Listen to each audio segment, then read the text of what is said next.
Fix that. Okay. So, anyway, I'm excited that you guys are here because this is one of my favorite aspects of the call of God, is not despising the small beginnings, because it can be discouraging, when you're like, you don't know where to even start, where you're supposed to be, what that looks like. And a lot of us minimize our gifting, minimize our influence. So I think we have to be careful that we don't equate success with world standards. If you look at two people that I think are the epitome of that, one being Jesus, the other being Paul. So with Jesus, he ends his life crucified. That would seem like the biggest failure ever, right? But whenever it appears that there's like a death to something, or, a disaster or a failure, if we reframe it, then it can actually become a place of opportunity. But if you look at him, he ran off his entire congregation with one sermon. Wow. And all his disciples left him except for one, and that was John. So he looked like an abject failure. And then you've got Paul. So Paul, he's the apostle born out of time, and he, had a singular mission. A lot of people don't know this. His singular mission was to preach to all 70 nations. Because for him, when Jesus said, this gospel of the kingdom will be preached to all nations before he returns, Paul took that as, okay, my job is to preach to all 70 nations. And he got to all of them, I think, except for one or two. But when you look at his ministry, he was abandoned by everybody at the end of his life. He had wolves that came in and influenced the churches and tried to get them back into the law. So success is defined by obedience. So it doesn't matter whether you have fame, or even if you've got a bunch of people around you when it's time to transition out of this world, it doesn't matter. It is defined by obedience. The reason success is defined by obedience is because God equates your love for him by your obedience. So if you learn obedience to him, you've learned love. So it's not just loving people. It is your love for him is you're willing to obey. And that's why I think it's very important when we look at, people that say, I love Jesus, but they're not obeying. They're not living a life that reflects that. What kind of love is that? And it's affection. You know what I mean?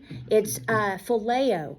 It's that I have affection for him, but my love hasn't yet translated into agape, which that's where the obedience is.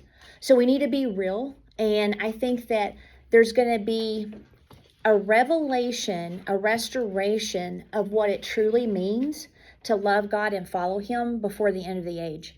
Because we've got too many churches and Christians that they equate love for him with religious practice or servanthood or their generosity or all of those things, and yet they won't obey him when it comes to letting go of this one thing, good or bad. He may say, hey, I don't want you to do this anymore, and if you'll let it go, you can then do this, right? So it can be good things even that if we're not careful, we'll put above him. A lot of times it plays out in fear. We're afraid that if we make that step, we're going to have loss. I had a lady, and please don't take this as I'm telling people to quit their job, but I had this lady that for a while now, her and her spouse, I've been coaching them, which I find ironic since I'm divorced. But anyway, and so I've been coaching them, and they're a delight. Every time they're there, they crack me up, and they're just perfect for each other. Well, anyway, so she has wanted to quit her job so that they can both work on his business, which is just, it's booming. It's a dream of hers, but at the last appointment, she said, but how will I replace the income I will lose? And I said, you're approaching this from the wrong question, because you're viewing God as a taker instead of as a replacer. So it's the same mentality that the rich young ruler had. His character and how he viewed God's character was that if he sold everything and gave it away, he would never have it back. But you cannot outgive God. Once you do that, you open yourself up to 2, 3, 700 times what you gave away. So I told her, I said, well, the question should be, number one, Lord, I'm asking you to multiply my income 3 times. And I said, every time I've done this, I've not missed any of that money. And by the end of the year, I've either had double or triple what I had when I worked somewhere or whatever. So we have to recognize the areas that are subtle when it comes to disobedience. You know what I mean? Like when people say, well, God's been wrestling with me on this. Why are you wrestling him? You know, just do it. Or he's been convicting me for a while. Stop it. Just do what he's saying, right? And I think sometimes too that we get in our mind of how God is. Mm-hmm. And I've been looking through numbers, and he just wipes quite a few people out. He has Moses go to the tents and stand by the tents, and he takes some of the priests out and some of the other ones out, and that's his doing. But if we're not real careful, I think we say, oh, God, that's not his nature. So I'm not hearing from God. So therefore, I'm not going to do that. Yeah.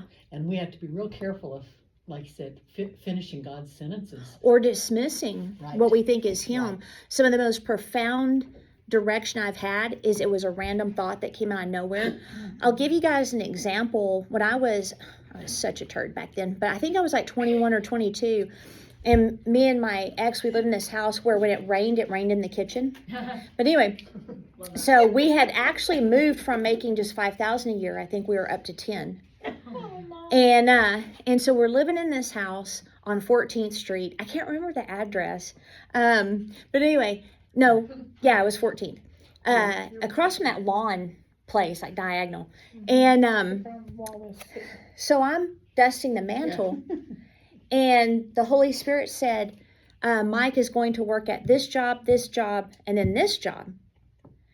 And it was like fleeting. Like he didn't say, thus saith the Lord. It was just a very strong, thought. So then I'm immediately like, well, why just 3 jobs? Like, is he going to stay at the one and retire for the rest, after he's done? Or like, is he going to, die? Like, what are we talking about here? And so I was immediately like, oh no. And I went to fear. And so anyway, he actually got those 3 jobs in a row, exactly like he said. So I recognized when the second job came that I had heard from Holy Spirit. So then I said, okay, what's after the third? And he said he'll own his own business. And that's exactly what happened. He actually said he'll be given a business. And he was. But it was so fleeting. Mm-hmm. And no, I did not. Changes sometimes the way. I did not. But once he got to the third job, I was like, you're gonna own a business next. And he said, I've been getting the same thing. Yeah. And then the last job he was working at, the guy that was there, I said, I think he's gonna give you his business. And he said, I've been getting that too. And then sure enough, that's exactly what he did. But all that to say is like we dismiss because we don't recognize it's him, or we might be afraid it's him because it's going to require faith. You know what I mean? But pay attention to those subtle messages. Drina knows I was really irritated with myself because before I went to Texas to the true crime, by the way, I got to talk to the serial killer. But anyway, I had this fleeting thought. You need to take your car to the shop and put it in the shop. But it was so, and I'm like, well, then it would, inconvenience Serena because she's picking me up from the airport and then she'd have to take me to the shop and blah, blah. So I dismissed it. And guess what? During that wind, a piece of plywood just rubbed against the side of my car. Yeah. Her new car. My new car. So, thank goodness we could buff it out. But all that to say, it was such a fleeting thought. And what did I do? I didn't want to inconvenience, so I dismissed it as Holy Spirit. So I think those subtle things are very important. And when you think about your call, it translates into that, because you can be like, I feel like I need to educate myself in this area. Or I feel like I need to cut this out, but add this, and go with your gut. There's almost as many nerve endings in your gut as there is in your heart. And your heart has about 50,000 nerve endings. They call it the second brain. So pay attention to those subtle things, because when I look back at my business, but also where I am at post-divorce, it was because I was obedient. If he said, sell this property or buy this or do this, that's exactly what I did. And you don't even have to know what you're doing. You don't even have to know why. When I was making those decisions, I thought it was for our future and it was for my future, right? So I am a big proponent of that. Just follow directions. Don't throw the instruction manual out, right? Just follow directions, even if you're not sure it's him, because God's big and he can definitely find you if you get off track, right? I think the only time people get off track is when they get probably prideful in their own estimate, but if you have a humble heart, you don't need to worry about that stuff, because he'll get you back on track. What if God gives you like someone's going to give you this amount of money, and you're going to put it down on a building? This is something I heard from God, which I'm like, okay. And I just knew it was God because it was just so weird. It was so out of it, like random. What do I do leading up to that, or just wait for that to happen? Well, or is there something? Do I work towards that? Do I find out about the building?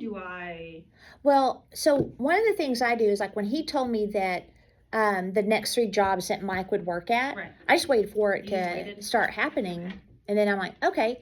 But the best person to ask is actually Holy Spirit. Okay. And it's like, is there anything that you would have me do to prepare for this? You know what I mean? So obvious, but I didn't think. I would start thanking him. Yeah. That's what I would do. That's good. I would start thanking him. Yeah. Like it's already done. Yeah. It's going to be done. That's good. So the other side of this that we see with Joseph is, don't be surprised by the opposition. The higher the call, typically the more opposition you'll encounter. And I hesitate to say that because I don't like, giving glory or anything to the enemy as far as opposition. But the strongest opposition you're going to encounter is your own limiting mindsets. Oh, yeah. Mm-hmm. So that's going to be the strongest battle. One thing that helped me years ago is when the Lord, it was a teaching I listened to. It's not my own, and I can't remember who it was. But they basically went through the story of Joseph and Moses and all of them. And they said, no man on earth and no devil in hell can keep you from what God has called you to, except you. Oh, except you. And I was like, wow. And so that's when obedience became really important to me. I remember I was painting my dining room at my old house. And so when it comes to people's decisions, Can you repeat that one more time? No man on earth and no devil in hell can stop you from God's call except you. So, there might be times where you get gut punches. There might be times where it seems like, okay, am I going to be able to do this here? But that should not be the question, because God is very good at taking you around or taking you through, taking you under, taking you over. It doesn't matter. So hang tight to what he has called you to. And even if people make decisions that seems to, set you back, don't believe the lies. that I think the biggest time I wondered that is, when my marriage ended, and that morning I'm like, okay, is my call tied to that? Like, what does that look like here? And it wasn't that I couldn't still do it, but my mind and my life and everything was so entangled that I didn't know how to disentangle. So after that, he'd show me proverb after proverb and psalm after psalm, like your call is not in any way influenced, but or your call. So with Joseph, he latched on to the dream, and no matter the opposition, he kept his grip on it. A lot of people, like we talked about last time, they thought that he was prideful, and that's what ended him ending up in prison and as a slave and all that. I don't believe that, because if he was prideful, he would have never gone through his trials with such humility and purity. Think about one of the people you've probably met in the past where they get disappointed, and what do? They quit, and they go back to old ways of thinking and living. Yeah. And they get offended with God because why did God let this happen, right?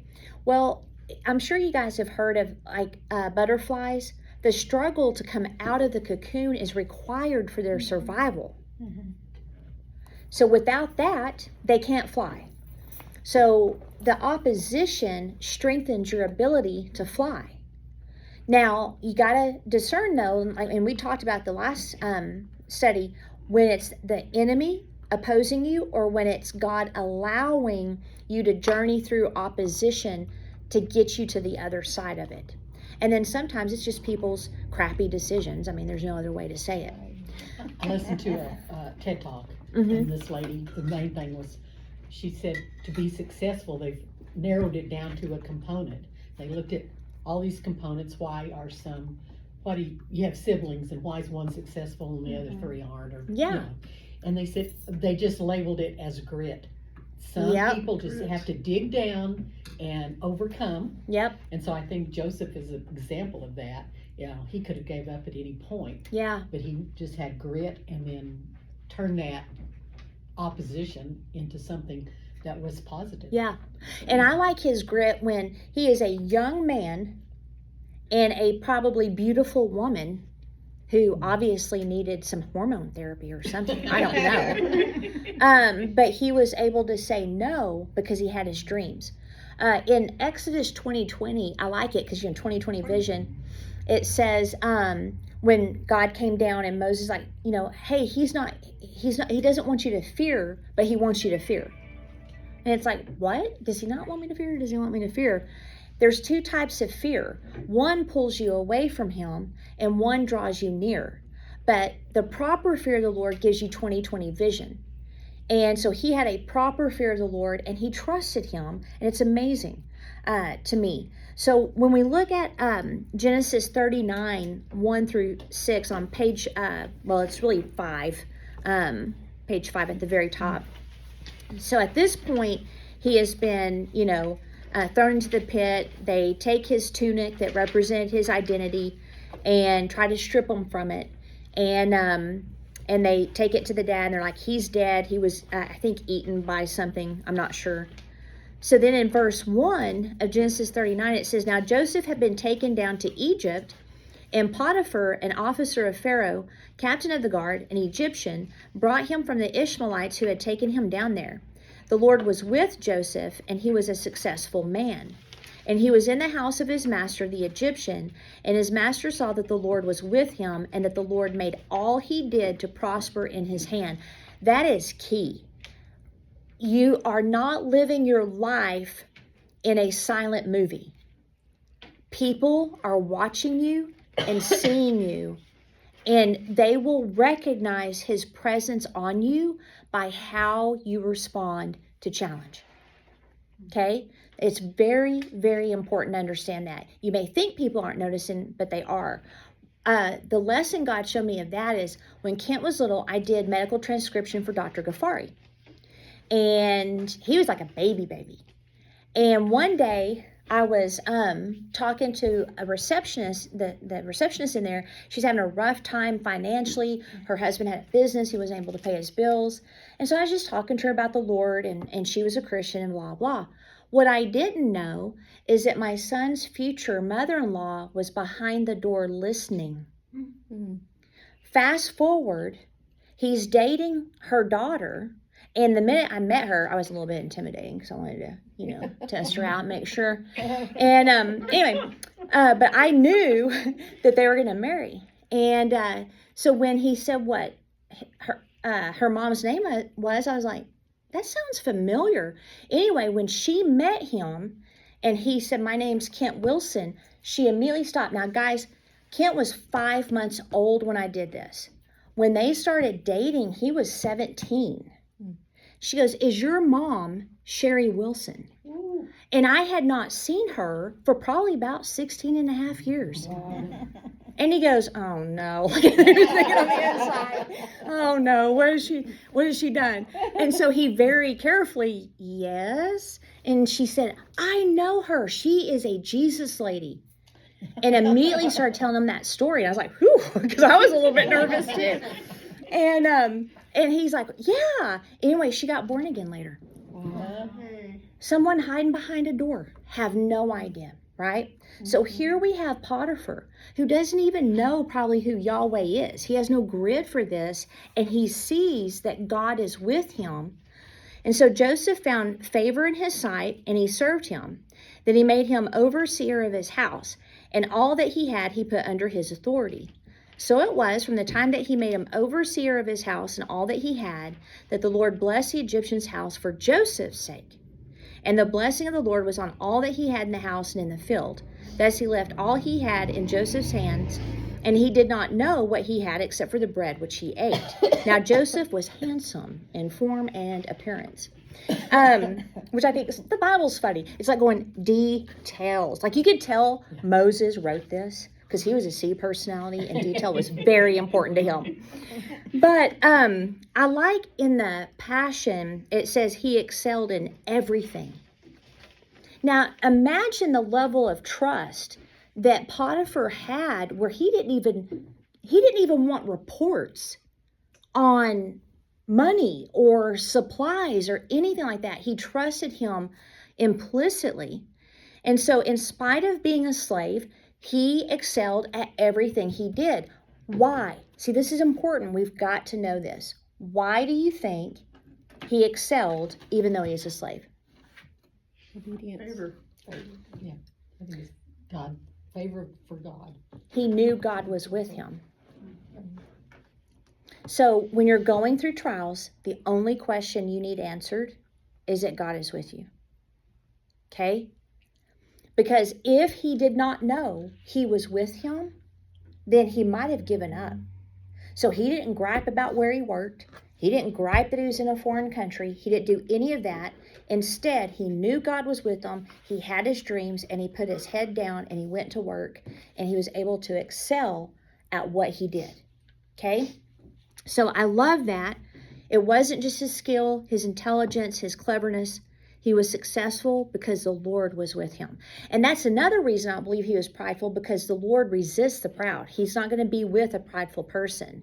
So if anybody ever preaches that, you may just have to, I beg to differ. God can give us favor with men.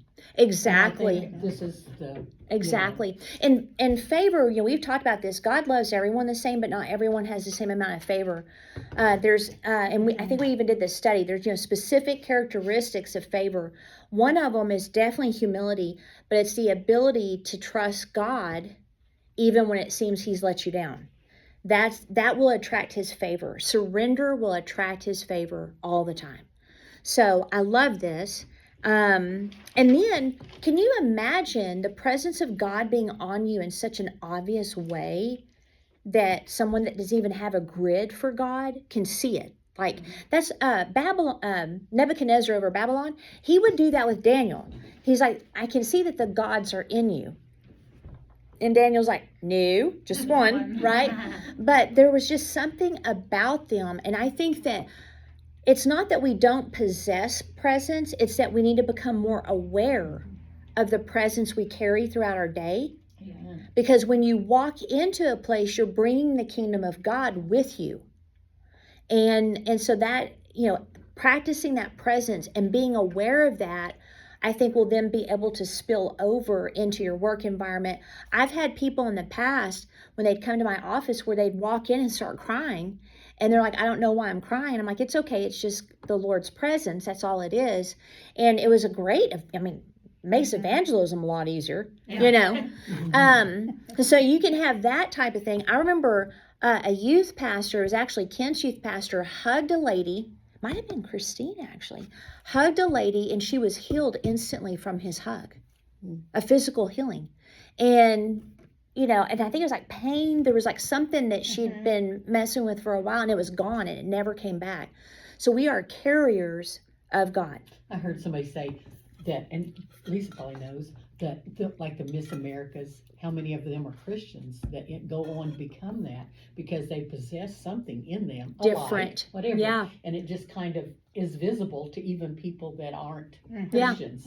Yeah. And they've even tested the blood. Did you guys know that? Tested the light in the blood of Christians, Jewish people, and people that don't know God. And it's there's more light in the blood of Christians, and then Jews are next, and then hardly, like just normal amounts in people that don't know God. Your unchurched people would call it your aura. There's just an aura. Your aura, right? They don't know your what to call vibe. it. My friend, she used to be very like spiritual, but not like crystals or something. Mm-hmm. And I always because I've known her since elementary school. I always prayed for her, and we weren't like close or anything.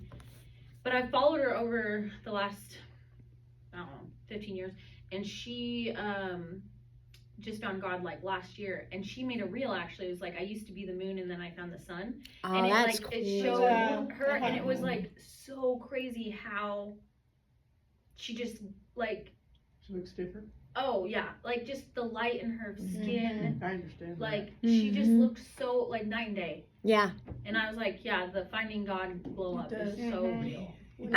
Finding love God that. glow up. When That's I got saved, awesome. When I got saved, people didn't recognize me. Yeah. Did not even recognize me. Yeah. They were like, oh my God. I remember I'd been born again for a while, but I was still ornery. And so when I started working on not being ornery, I one of Mike's friends didn't recognize me because my face had changed. So it went from that hard, look to, and I'm all, I could still be ornery, don't get me wrong, but it's not like a habit, You weren't wearing it. Yeah. Good. You weren't Yeah, wearing it. not wearing it. Well, That's you good. You can't have light in you and not change. Exactly. Yeah. You know, I mean, It's so true. we have light. Yeah. Let's see. So, where it says Potiphar made him overseer of his house, put all that he had under his authority. Now, I don't, the Talmud is not the Bible, but I came across this. It teaches that the Hebrew here in this passage where it's talking about he saw God on him, etc., it can literally be translated, Yahweh was continually on Joseph's lips. So as he worked, he gave God glory. He didn't take it. He always pointed back to God. And he had no agenda except God. God was his agenda.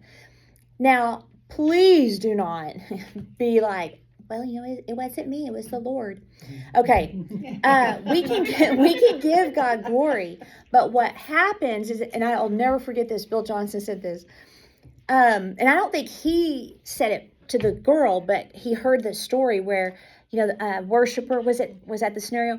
This lady that sang and, had a beautiful voice and all that. And someone went up to her and said that, that was beautiful, singing. And she said, well, it wasn't me, it was the Lord. And the person said, well, if it was the Lord, it would have been a lot better. So we don't want like a false sense of humility, right?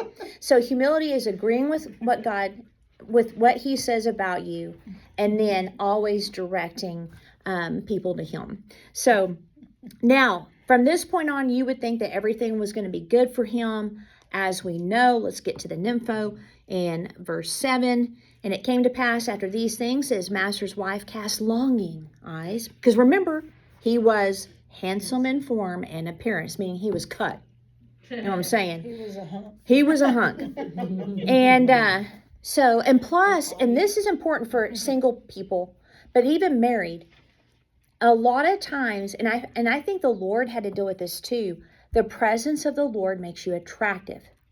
You got to know that, because there might be people that get crushes on you, or you might even get a crush on someone. But you got to be careful with that, because they could actually be attracted to the presence of the Lord. Or they can be attracted to what you carry that they want. Freedom, decisiveness, whatever, humility.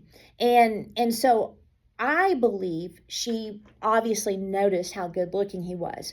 But I do think the presence of the Lord on him amplified the situation. Not saying it caused her. It just, the presence of the Lord on you reveals other people's hearts, even unintentionally. You can find yourself in situations where you're like, whoopsie daisies. Let me tell you a story, Taylor. Let me tell you. So I was like maybe 20. And this girl comes over to my house, and she was friends with a roomie we had. His name was Ziggy. And he was a baby Christian. We needed help with, finances. So he moved in with us, loved Kent. And so she brings him over. And so somehow, I don't even know how, we start discussing adultery. And I'm like, that's weird, but I just went with it. And then I go to use the restroom. And the Holy Spirit says, by the way, that's exactly how he started it. By the way. So anytime he does that to me, I'm like, oh no. He goes, she's having an affair. She's dating a married man. And I'm like, so I'm standing in there and I'm like, that's not cool. No.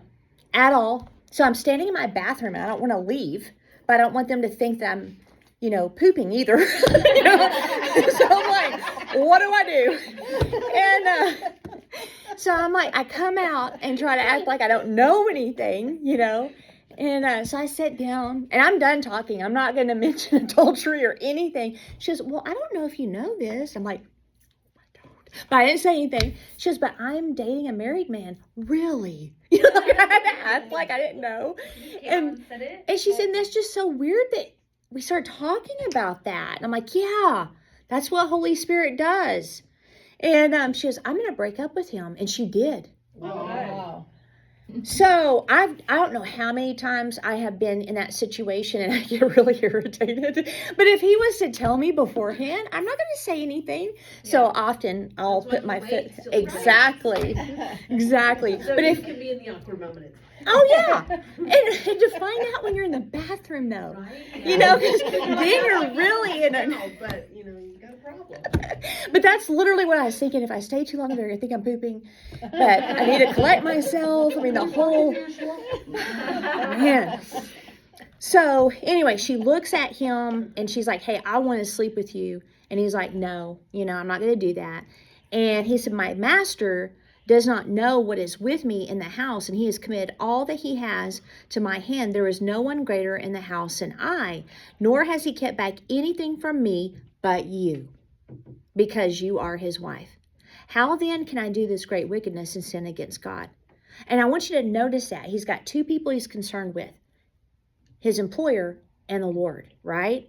And so it was, as she spoke to Joseph day by day, that he did not heed her to lie with her, to be with her. But it happened about this time when Joseph went into the house to do his work, and none of the men of the house were inside, that she caught him by his garment, saying, "Lie with me." But he left his garment in her hand and fled and ran outside. And then we know, of course, that she had him arrested. And in verse 19, it says, "So it was when his master heard the words which his wife spoke to him, saying, Your servant did to me after this manner, that his anger was aroused. Then Joseph's master took him and put him into prison, a place where the king's prisoners were confined, and he was there." Do y'all think that he knew? Yes. Or do you think he believed his wife? I've always wondered that. I think at this point and this time, that jail wasn't really what was a common thing for rape. Yeah. I think it was probably go out and just kill them. I And didn't so, think about It that. also Yeah. depends on her past. I mean, maybe she has a history of. That's what I think. Being a hoe. I think he Yeah. kind of knew, and he still had to have his Yeah, he had to do something. He had to save face. Yes, save face. So he just put him in jail. You know, I didn't think about that, but you're right. If a man was caught with another man's wife or accusations of rape, I bet they sure did put him to death. Or castrate them, or just something pretty vile, not just jail. Yeah. Huh. What do y'all think? Yeah, I think She's that's onto something. Yeah, I do too. It's kind of like when, was it Darius signed that order and they regretted it because they used it to put Daniel. Have y'all seen those memes where it shows a guy hugging lions and the meme says Daniel in the lion's den? Like he's just getting along with them, hugging them, petting them. So, now I did not know that as an Egyptian officer that Potiphar was a eunuch. I found that out when I was studying this. So key officials around the king were eunuchs. So it makes you wonder, and the reason they did that is they didn't want them sleeping with the Pharaoh's wives. And so if, like, let's say they got married before his position and then he has to be a eunuch. Wow. You see what I mean? Oh, yeah. So I'm sure it was, made for an interesting marriage situation. And here you have this viral, handsome in appearance, Okay, young I was man. having this conversation. I'm sorry, this is so off topic, but I mean, it's kind of on topic. Did they cut all of it off? Or like, I just had this conversation the other day. We're like, I don't, do they No. still? How did they pee? No, Or they just would. cut the balls off? just, So they like probably, cows.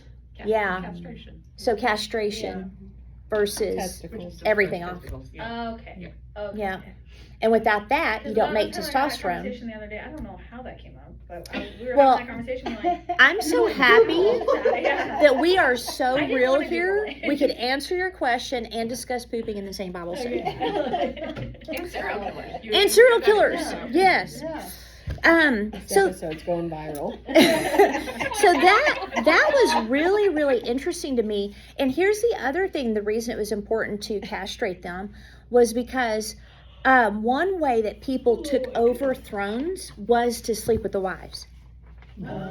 Yeah, so remember David's son Absalom just had a free-for-all on the roof of, in front of everybody, slept with David's wives. Noah's son, actually Ham, where it says that was actually him sleeping with his mother. Ew. And then there was one other one that slept with the wives and was able to take over the throne. So that was a big deal. Even if you look at British royalty, Yeah.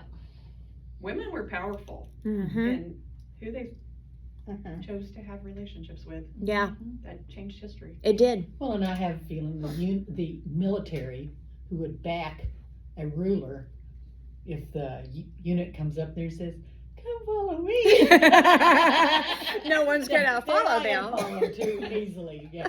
It's funny. The high-pitched voice. Even the fact that they would know it would be probably, And I also think that Joseph probably was very observant and watched how the court worked and all of that. Like, to me, he was a very observant man. So now it seems like Joseph is going backwards. He goes from being a slave, now he's a convict. Okay? And he went from a robe of favor to a robe of a slave. And that robe was used to accuse him. Did you notice that? He lost his robe to being a slave, and then he lost his robe and he became a convict. What is the enemy doing? And he also had the multicolored. Yeah, that was the first one. Yeah. Yeah. So, So- everything revolved around his appearance, really. Well, his covering. robes were his identity. That's what I was kind of thinking. They symbolize his promise. Yes. So the enemy was trying to strip him of identity. That's why I say all warfare is centered around identity. If the enemy comes to you with a lie, just ask, okay, who do I need to know who I am in this? Whatever lie he's telling you, you're the opposite, but it's also identity. So if the enemy says, I'm going to steal all your possessions. My identity is I am a child of the king. I have access to wealth that's behind, bars of iron and bronze gates. So there's all whatever lie you're believing, if you go to the opposite, you'll see identity and truth. So it's very important to challenge that. In church on Sunday, they said the Portales pastor was preaching, and it was really good. But this reminds me exactly of that. The enemy can't seduce you; he will reduce you. That's good. And I was like, oh, that's exactly what happened though, because he couldn't seduce him. Yep. So he reduced him. Right here. That's really good. That's a good one. Now the Hebrew root word here for robe was a homonym that actually meant marital fidelity. Come again? So the root word for the word robe that she grabbed is a homonym for the word marital fidelity. So Joseph took his trust, Potiphar's trust in him very, very seriously, and he refused to betray him. Well, you know, they always, when you look at when they're talking about the adulterous woman, et cetera, it's always, she lifts her, robes up and lets everybody have their way with them. You know, he uses that, that clothing. Yeah. Well, and the wing, I cover you with my wings, that's actually part of the garment, and that's how they would propose. If you read like Boaz and Ruth, she covered herself. She was proposing to him, which was very unusual, but Naomi said to do that. The other thing I found when I was studying this, one Jewish commentary, Yalkut Shimoni, states that Asenath, who was Potiphar's daughter, tried to convince him of Joseph's innocence, and that she actually later became his wife, Joseph's wife. So I don't know if that's true or not. But, so now we're to verse 21. But the Lord was with Joseph and showed him mercy, and he gave him favor in the sight of the keeper of the prison. And the keeper of the prison committed to Joseph's hand all the prisoners who were in the prison. Whatever they did there, it was his doing. The keeper of the prison did not look into anything that was under Joseph's authority because the Lord was with him. And whatever he did, the Lord made it prosper. So we tend to sterilize the stories. This was not a pleasant experience for Joseph. The prison system was probably not anything that's as nice as what we've got here, right? But again, he is in a situation where a lot of people would have become offended with God, but he, I believe, cultivated awareness of presence. God does not leave us. We disconnect our awareness of him on us and in us, right? So he is very much cognizant of his presence. And in Psalm 105, 18 through 19 in the Passion, when it was talking about Joseph, this is some of the hardship he had. His feet were bruised by strong shackles, and his soul was held by iron. God's promise to Joseph purged his character until it was time for his dreams to come true. That's good. Okay?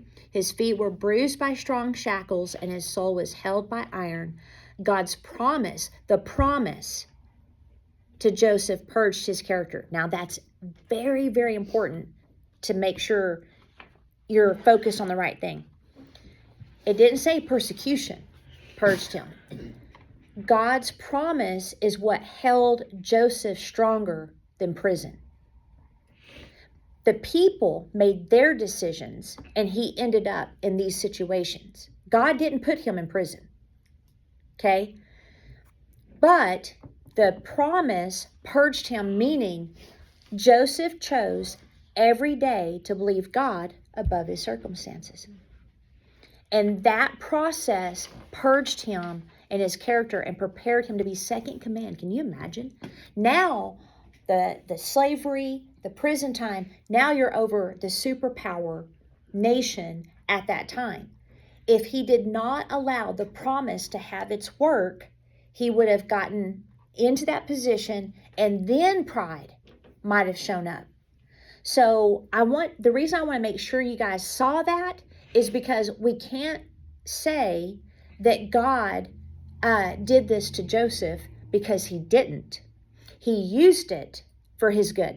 Remember, Joseph said that. God sent me ahead of you to Egypt, and he used all of it for your good. So that's key. And I think it's one that we need to hold on to when we're going through difficulty. Well, I think prison life from my understanding, I haven't been in prison, but that it's kind of almost like a little government itself. You've got your hierarchy. Your hierarchy. You've got the main guys and whatever, and then you've got the people underneath them that make sure that whatever the main guy is saying. See you in 20, Caleb. And they're not always the nicest people, so he had some probably really good training here. I bet he did. He'd have to know how to deal with difficult people and the whole 9 yards. Yeah. I was supposed to tell you that Ernie's not here because we're keeping him. Thank you, Caleb. I appreciate that. So let's finish up here on page 7, where it says his soul was held by iron. That's a perfect way to describe the emotional toll on Joseph. But don't miss, God's promise to Joseph purged his character until it was time for his dreams to come true. God's promise, not the trials. So I can say my experience from 2021, when my kids moved, to my dad dying in 2022, to my divorce in 2023, God's promises purged my character. That was the only thing that kept me alive, that last one. And so I had to hang on to the promises, and I was very thankful I had done the work. I'd done the soul work, and I continue to do the soul work. We're going to have challenges. You've got to believe God is for you, though, because if you don't believe it, you'll faint. So you have to separate negative circumstances from Him. And always know that whatever challenge you face, you were born for it. Okay, so it's not a problem. And number 2, you always pass through. Okay, you always pass through. Thank you, Sherri. You're welcome. Bye, guys. Bye. So we know that Joseph had one more test right at the end, and this is key to remember.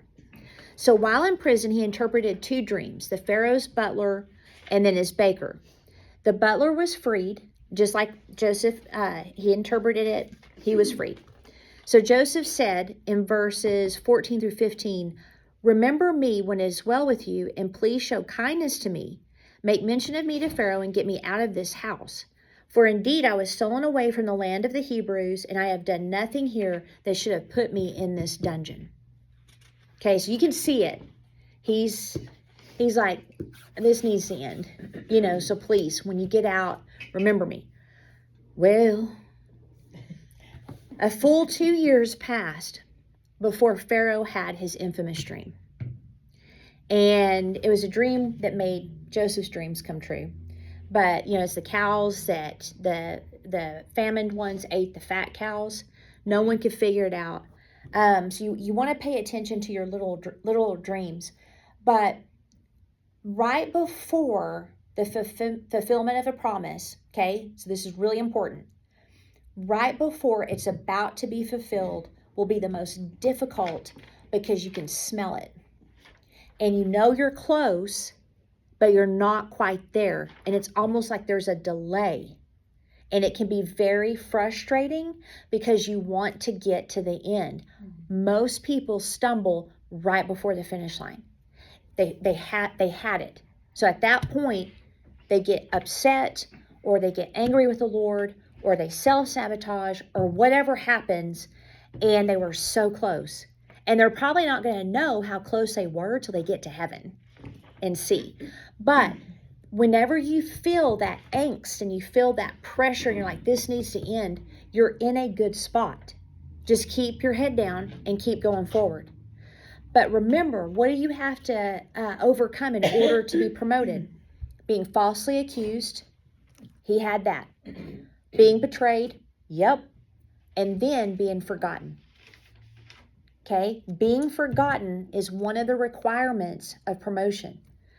So a full 2 years pass, and then he was able to interpret the dreams.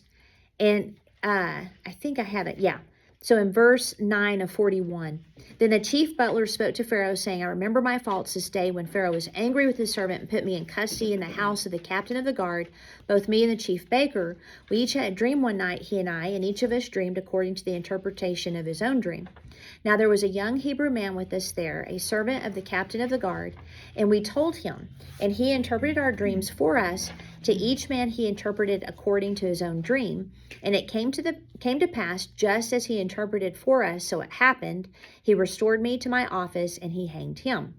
Then Pharaoh sent and called Joseph, and they brought him quickly out of the dungeon, and he shaved, changed his clothing, and came to Pharaoh. And Pharaoh said to Joseph, I've had a dream, and no one can interpret it. So Joseph said, it is not me. God will give Pharaoh an answer of peace. So, we'll dive into, let me mark where I quit.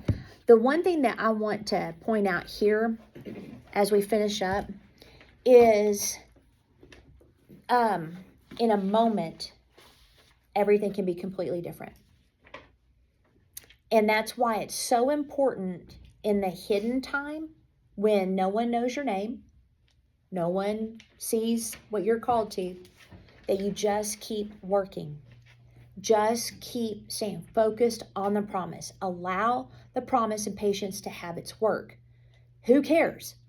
You know, there were prophets that spent a whole lifetime preparing to only prophesy 5 months. They're the minor prophets in the Bible. Their whole life was to prepare for one short time. Well, there's a lot of prophets that just says, and a prophet came and told them this. They don't even name them. Yeah, they don't even name them. And so that, you know, the only way you know that this man is, like I said, has prepared his whole life and probably just went and told. Yeah, the word, and then that was it. He went back to farming, Mm-hmm. more than likely. So Joseph, his character was purged, but he also practiced his gifting. So even in intense pressure and disappointment, he still interpreted dreams. You know, and I remember when I had mono, I'd get so frustrated though, but people would come over, I'd pray for them, they'd walk out healed. Not me. Yeah. But, you know, I'd prophesy to them, but I didn't have anybody telling me anything except that I was sick because it was my fault. Yeah. So those are times where your character is proven because you don't care what man says and you really don't care what's happening. You're just going to keep doing what you know to do because your call is not extracurricular. It's part of your design. Like you were designed for it. So it'd be like a chair not being a chair anymore, you know. So you're designed for the very call that you find yourself drawn to. And so trust it. And then when you go through difficulty, setbacks, etc., it's okay. The final thing is there's a word in Habakkuk that says that the Lord will not delay, but when he does delay, blah, blah, blah, blah. So it's like, okay, are you delaying or are you not delaying? Like what's going on here? Well, there are two different Hebrew Aramaic words. One is that when it says he will not delay, that means when it is time, there's no delay. It's instant. And that's what Joseph found himself in. The other delay is that it's like you're where it's supposed to happen, but it doesn't. So when it says he will not delay, it means he is always on time. He's never tardy. The minute it's time, bam, all of a sudden you're in it. So we need to trust that. They're called suddenlies. But his idea of suddenly is sometimes different from ours. I always laugh like in Revelation where it says, behold, I come quickly. What do you mean you come quickly? We're like 2,000 years later, you know. But for him, a day is like 1,000 years. 1,000 years is like a day. But if you look up that Hebrew or that Greek word, it means when the timer goes off, bam, done. There's no delay. So you can trust him in his timing, okay? And be careful that you don't get offended with him. I think that the closer we get to the end of the age and his return, offense is going to grow. And I think part of it is persecution, quite frankly. You know, the wearing out of the saints. Well, and I think we can sabotage ourselves when we compare ourselves to somebody else that probably doesn't even have the same destination, the same giftings, the same anything, but we see maybe something that we're drawn to.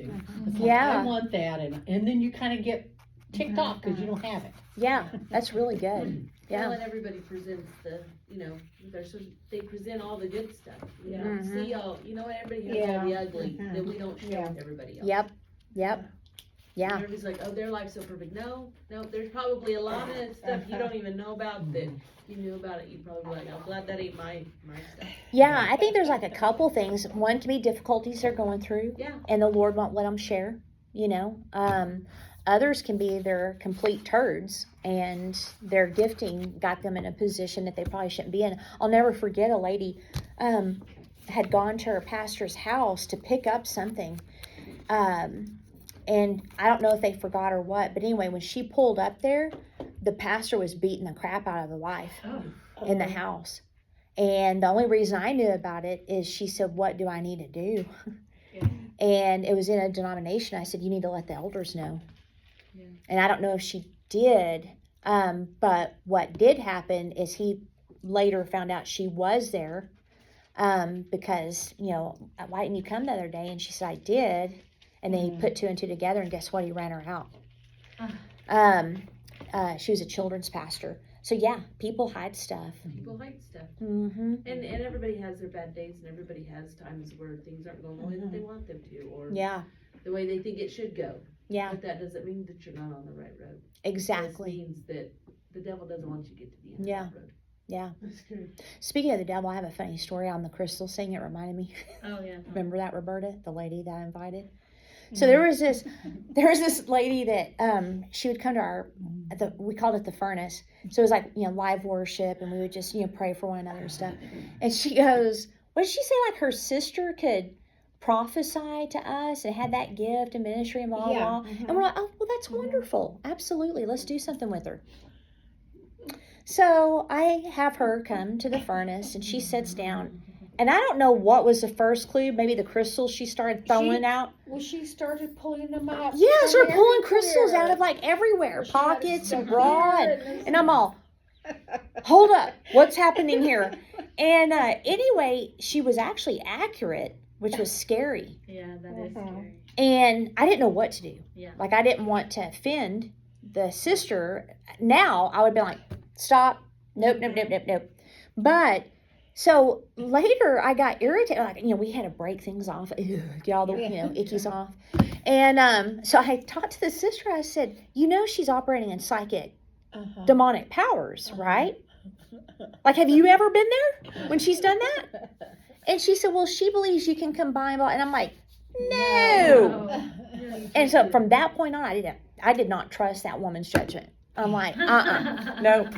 But yeah, she was a full-blown, I would say, witch. And I was like, wonderful. Here I have people that come to the furnace. I subject them to a psychic. Great job as a leader, Sherri. I was so embarrassed. And so I felt so bad. But I don't think we had any residual effects. No, you probably cast We it had a out good right away. laugh. Oh, I wanted to ask you what you